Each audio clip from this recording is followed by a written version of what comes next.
fait un froid glacial à Paris ce jour-là. Et les hauts dignitaires rassemblés sous la nef de Notre-Dame ont bien du mal à se réchauffer, tandis que retentit un Te Deum chanté par des centaines de choristes. L'événement qu'on célèbre est d'importance. En ce 2 décembre 1804, Napoléon va être sacré empereur des Français. Quel chemin parcouru par le petit officier corse jusqu'à ce couronnement qui fait de lui l'égal des Césars. Napoléon n'est point grand par ses paroles, par ses discours, par ses écrits, par l'amour de la liberté qu'il n'a jamais eue et n'a jamais prétendu établir. Il est grand surtout pour être né de lui seul, il est grand pour avoir abattu tous les rois, ses opposants, pour avoir défait toutes les armées quelle qu'ait été leur valeur, pour avoir rempli 10 années de tels prodiges qu'on a peine aujourd'hui à les comprendre. Chateaubriand, Mémoire d'outre-tombe. Et lorsqu'il devra abdiquer, ce prince des victoires saura bâtir sur la défaite et l'exil son incomparable légende. Pour l'heure, devant la foule qui se presse, il monte seul les marches de l'autel et se saisit de la couronne. J'ai trouvé une couronne dans le ruisseau, j'ai essuyé la boue qui la couvrait et l'ai mise sur ma tête. Napoléon, cité par Stendhal. Qu'est-ce que Napoléon? C'est une main dans le gilet, c'est un chapeau assez bizarre. Si vous mettez ce chapeau, si vous mettez la main dans le gilet, que ce soit au Japon, que ce soit aux États-Unis, que ce soit en France, on dira Napoléon.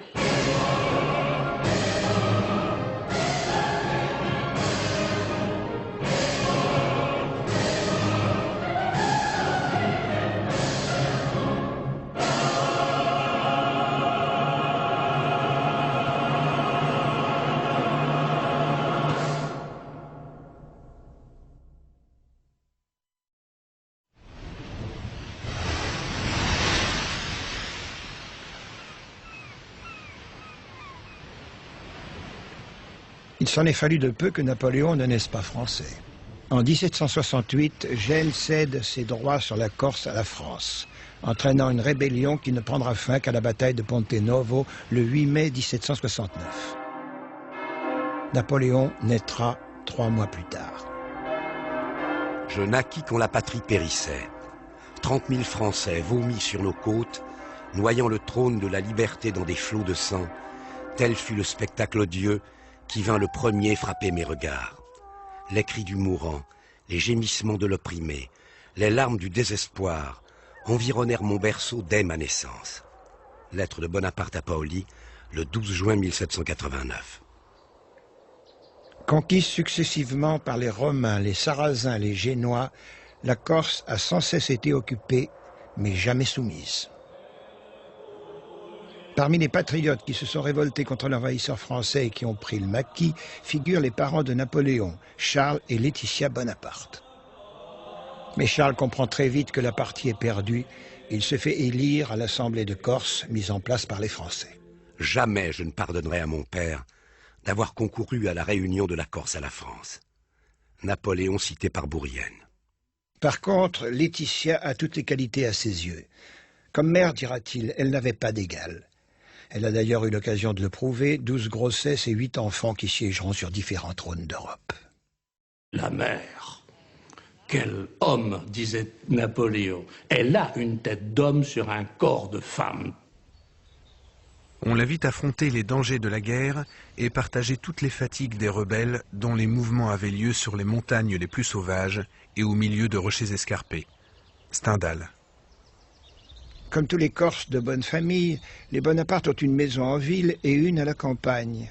Ils ne sont pas riches pour autant, avec tous ces enfants à élever et à qui il faudra trouver une position. Bref, les Bonaparte n'ont d'autre solution que de quitter l'île. Charles, fort de sa qualité de député de l'Assemblée de Corse, décide de se rendre en visite à Versailles.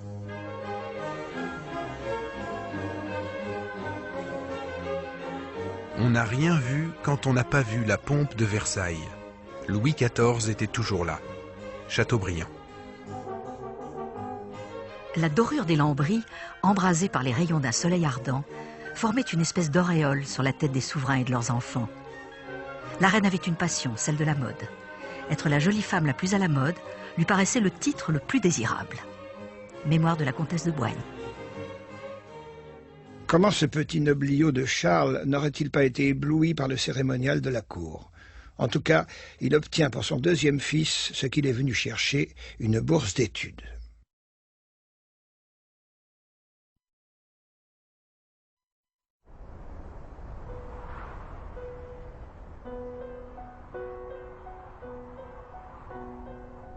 À l'automne 1778, Napoléon Bonaparte met pour la première fois le pied en France. À 9 ans, le jeune boursier va intégrer le collège de Brienne, en Champagne.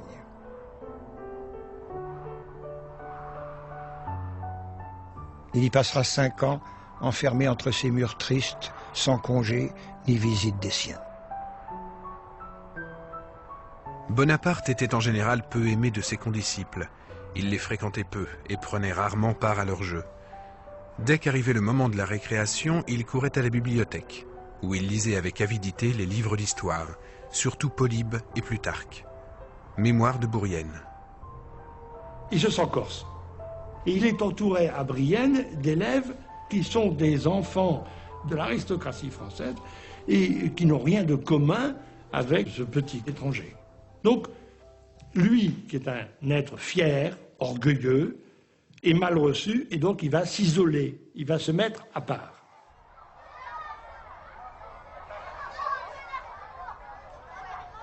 Renfermé, solitaire, Napoléon n'en est pas moins un bon élève. Et en 1784, il a 15 ans, il est admis à l'école royale militaire à Paris.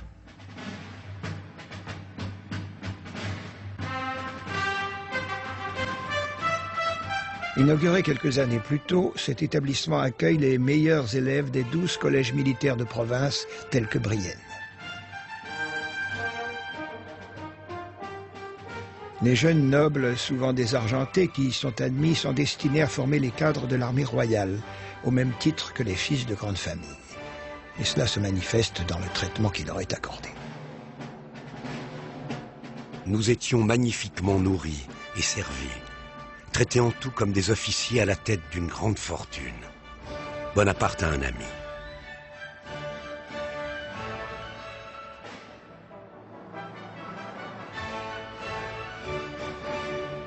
Le jeune Bonaparte est toujours aussi ombrageux et solitaire, mais ses talents évidents n'échapperont pas à certains de ses professeurs. Ce jeune homme ira loin s'il est favorisé par les circonstances. Un professeur de l'école militaire cité par Stendhal.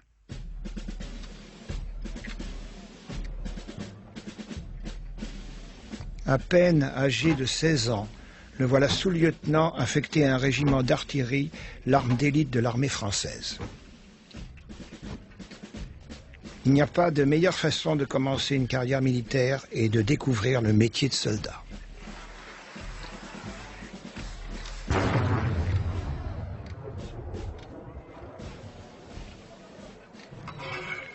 Il apprend à fondre des canons, à façonner des affûts d'artillerie, à remplacer n'importe quel artilleur. Très vite, on va s'apercevoir que sur le terrain, c'est un officier très efficace. En même temps que ces travaux pratiques, il y a également de solides et éclectiques lectures. Il lit beaucoup d'histoire, beaucoup de mémoire militaire, du droit. Il lit un peu de science. Il a été très frappé par la lecture de Rousseau et donc par la philosophie du siècle des Lumières. La liberté, l'égalité et la suppression des privilèges. Il est en train, à ce moment-là, vraiment de se découvrir lui-même. Mais pour un petit officier corse, qu'est-ce qu'égalité veut dire? Avenir, réussite, ascension sociale, ce ne sont que des mots à cette époque-là. Les postes supérieurs sont réservés aux grands nobles, aux princes du sang, aux nobles de haute famille, alors que Napoléon vient d'une petite noblesse, d'une petite famille finalement, d'une noblesse pauvre. Puisque la carrière militaire ne peut lui offrir de quoi satisfaire ses vastes ambitions, il décide d'écrire. Il deviendra célèbre grâce à sa plume. Il en voulait beaucoup à ce système politique de le condamner à rêver. Il ne pouvait que rêver à un destin, il ne pouvait qu'écrire des romans. Il aurait voulu que ces romans deviennent sa vie, et ce n'était pas possible dans le système ancien. Il reste de ses écrits quelques essais historiques, dont une histoire de Corse et des ébauches de romans et de contes. Il se sait, il se pense, il se croit capable de grandes choses, appelé peut-être à un grand destin. Mais comment le croire dans la situation où il se trouve à l'heure actuelle? Il s'ennuie à mourir. Il s'ennuie à mourir. Toujours seul au milieu des hommes, je rentre pour rêver avec moi-même et me livrer à toute la vivacité de ma mélancolie. Que faire en ce monde? Puisque je dois mourir, ne vaut-il pas autant se tuer? La vie m'est à charge parce que je ne goûte aucun plaisir et que tout est peine pour moi. Lettre de Bonaparte, citée par Chateaubriand. La Révolution va se charger de dissiper cette mélancolie.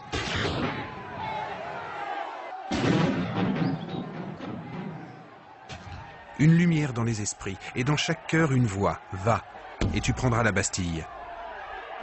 Cela était impossible, insensé, étrange à dire, et tous le crurent néanmoins, et cela se fit. Michelet, Histoire de la Révolution. Bientôt l'Assemblée nationale vibre à l'unisson de Paris.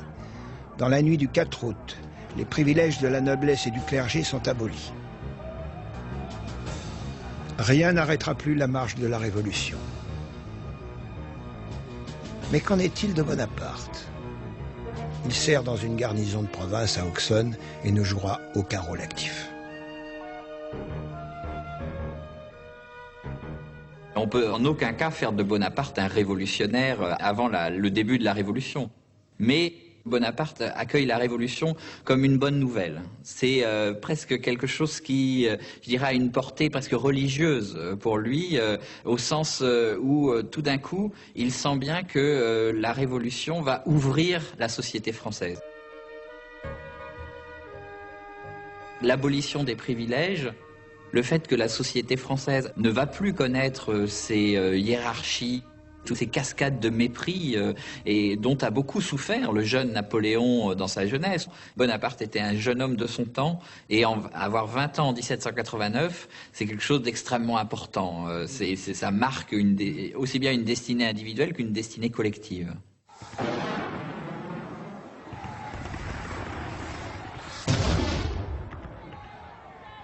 À l'été 92, on le retrouve à Paris en permission.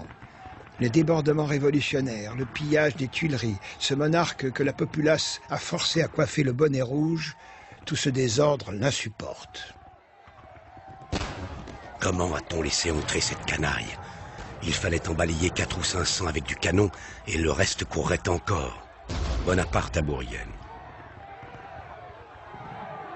Mais le mouvement s'amplifie, la monarchie est renversée, le roi emprisonné, la République proclamée.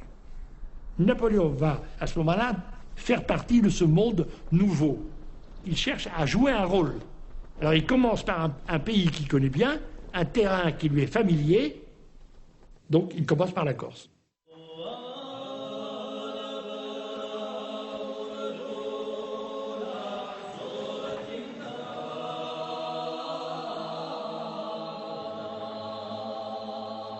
Bonaparte a demandé un congé sans solde pour se rendre en Corse, désormais reconnue comme une partie de la République une et indivisible, et jouissant des mêmes droits que les autres départements.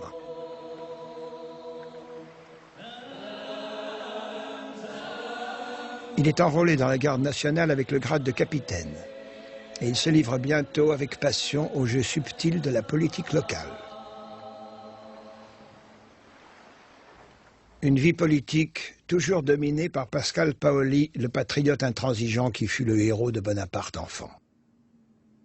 Bonaparte continue à l'admirer et rêve de partager avec lui le pouvoir sur l'île.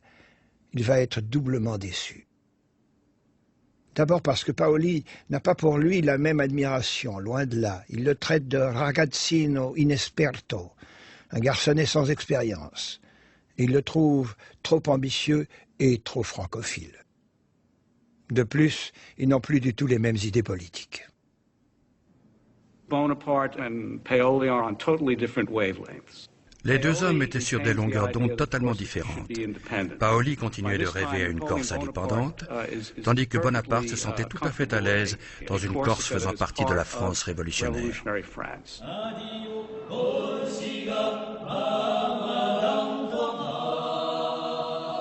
Bonaparte prend la tête d'une faction opposée à Paoli, un antagonisme politique naturellement aggravé par les rivalités de clans.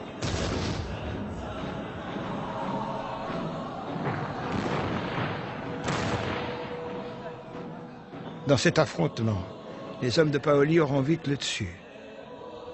La demeure familiale de Bonaparte est pillée et lui-même forcé à prendre le maquis. L'Assemblée de Corse décrète Bonaparte et les siens traîtres à la patrie et à jamais honnis.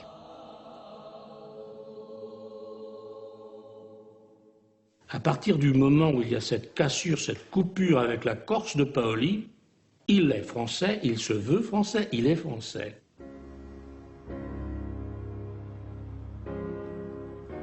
Le 10 juin 1993, un Napoléon déçu et amer, mais en même temps fortifié par l'épreuve, s'embarque clandestinement pour la France. Il est accompagné de sa mère devenue veuve, ainsi que de 6 de ses frères et sœurs.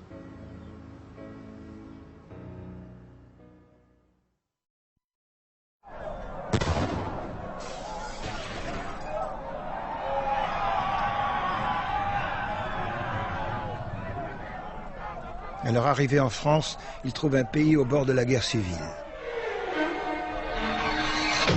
Louis XVI a été guillotiné le 21 janvier 1793, une exécution qui sera suivie de celle de la reine et de milliers de ci-devant.